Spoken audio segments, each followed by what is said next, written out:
আসসালামু আলাইকুম। আজকে আমি তৃতীয় শ্রেণীর গণিত পৃষ্ঠা ৯৬ এর অঙ্কগুলো সমাধান করব।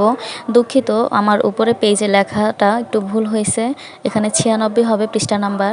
তো আমরা এখানে ১ নাম্বার অঙ্কটা আগে সমাধান করি। এখানে কি লেখা আছে? হর আছে ৩ আর এখানে ১-এর নিচে কোনো হর নেই, তাহলে আমরা মনে মনে ১ ধরবো এখানে। তো আমরা যদি মনে মনে ১ ধরি আর এখানে ৩-এর লসাগু করি ১ আর ৩-এর, তাহলে উত্তর কত আসে? ৩। তাই আমরা নিচে হর লিখব কত? ৩। এরপরে আমি আরেকটা সহজ পদ্ধতি শিখিয়ে দিচ্ছি। যদি হর একটাই থাকে তখন আমরা কি করব? সেই হরটা বসাই দিব। এখন আমরা এই হরটাই আবার উপরে লিখব। তো এখানে কি লেখা আছে? বিয়োগ করতে বলছে, তাই আমরা এটা কি করব? বিয়োগ করব। বিয়োগ উপরে ১ বিয়োগ করে দিব। এখন ৩ থেকে যদি ১ বিয়োগ করি, উত্তর কত হয়? ২। আর নিচে হর আছে কত? ৩। তো আমাদের উত্তর এটাই। আর এখানে আমি পূর্বের একটা ভিডিওতেই বলেছিলাম যে হর যদি একই সংখ্যা থাকে তখন ওই সংখ্যাটাই হর হিসেবে বসে যাবে। তো এখানে হর কত আছে? ৬ আর ৬। তো নিচে হর কত বসবে? ৬। আর উপরে দুইটা সংখ্যা কি করব? বিয়োগ করে দিব। ৫ বিয়োগ ১। এখন ৫ থেকে যদি ১ যায় তাহলে কত থাকে? ৪ থাকে। আর নিচে হর আছে কত? ৬। এখন আমরা যদি ৪ আর ৬-কে ২ দিয়ে কাটাকাটি করি তাহলে উপরে কত হবে? ২। আর নিচে কত হবে? ৩। আমাদের উত্তর তাহলে কত? ২ আর হর কত? ৩। এখন আমি ৩ নম্বর অঙ্কটা সমাধান করব। এখানেও হর কত আছে? ৫ আর ৫। যেহেতু দুইটা সংখ্যা একই, তাহলে হর কত বসবে? ৫। আর উপরে দুইটা সংখ্যা কি করব? বিয়োগ করব। ৩ বিয়োগ উপরে কত আছে? ১। ৩ থেকে ১ গেলে কত থাকে? ২। আর নিচে হর কত আছে? ৫। এই যে আমাদের উত্তর এটাই। এরপর আমরা ৪ নাম্বার অঙ্কটা করব। ৪ নাম্বার অঙ্কটা ১ নাম্বার অঙ্কের মতোই হবে। যেহেতু এখানে ৭ আছে হর আর এখানে ১-এর নিচে কোনো হর নেই, তাহলে কত বসবে? হর ৭। হর যেটা থাকে সেটাই বসে যায়। আমি একটু আগে বলছিলাম সহজ পদ্ধতিতে এটা। আবার ৭ আর ১-এর লসাগু করলেও হয় কত? ৭। এখন উপরে হরটা বসাবো, এরপরে বিয়োগ করব। বিয়োগ ১।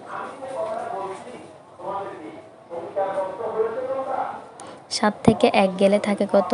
৬। আর নিচে হর আছে ৭।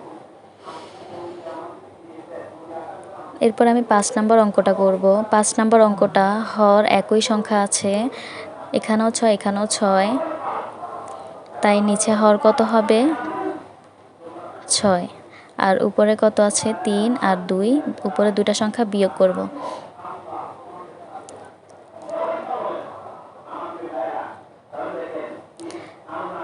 উপরে ৩ থেকে ২ গেলে ১ আর হর আছে ৬। এই যে আমাদের উত্তর এটাই। এরপর আমি ৬ নম্বর অঙ্কটা সমাধান করব। ৬ নম্বর অঙ্কটাও একই নিয়মে।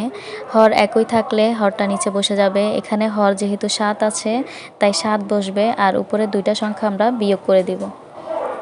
অঙ্কগুলো একেবারেই সহজ।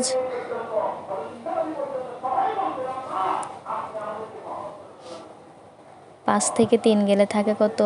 ২। আর নিচে হর আছে কত? ৭। আচ্ছা, তোমরা কি জানো যে হর কোনটা আর লব কোনটা? উপরের সংখ্যাটা হচ্ছে লব আর নিচের সংখ্যাটা হচ্ছে হর। এখানেও হর আছে একই সংখ্যা ৮, তাই হর ৮ হবে আর উপরে দুইটা সংখ্যা বিয়োগ হবে।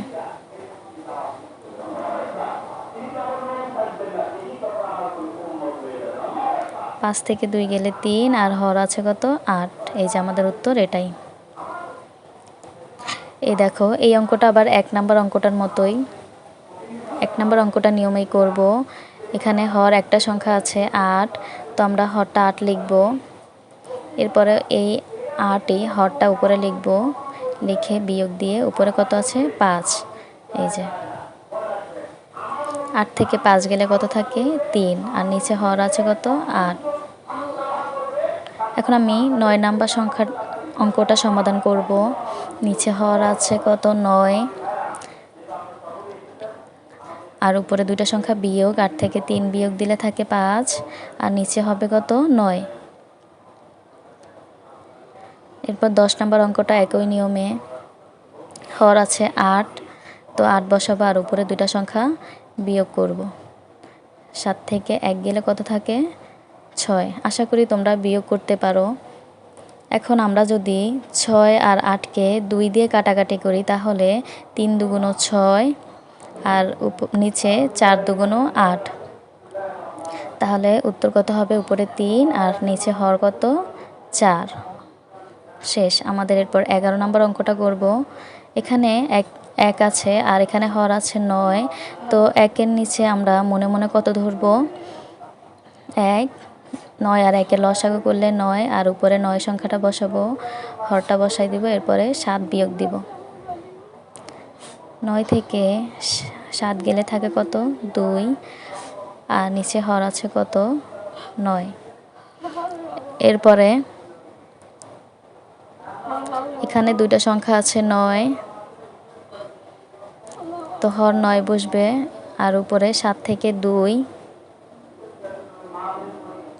7 থেকে 2 গেলে কত থাকে 5। এই যে আমাদের উত্তর এটাই। এরপরও যদি তোমরা এই অঙ্কগুলো বুঝতে না পারো আমাকে কমেন্ট করে জানাবা, আমি চেষ্টা করব আরও সহজভাবে বুঝিয়ে দেওয়ার।